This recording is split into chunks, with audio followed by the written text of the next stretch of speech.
To edit lock screen clock on Redmi A7 Pro, first of all we need to open settings. Over here in settings you want to scroll down a little bit and then go to the personalization menu.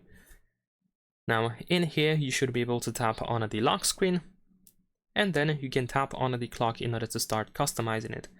First we have the choice of different clock styles, we have different clock faces, so you can simply try to find whichever you like the most. So be sure to start with that. And then in addition to that we can switch to the font category, and in the case of the classic clock you can change the font. You can decide which font you want to use for your clock. You can also adjust the thickness of that clock, and then we have the option to change the color for time and colon. As for other clock faces that we have available in here, the font section is actually more limited. We can only change colors. And that is pretty much all. Now unfortunately we cannot manually change the position of the clock. You cannot move it up, down, left or right. We can only use one of these presets that we have available in here. And of course, if you are done with the customization, you can just tap on apply button here in the upper right corner.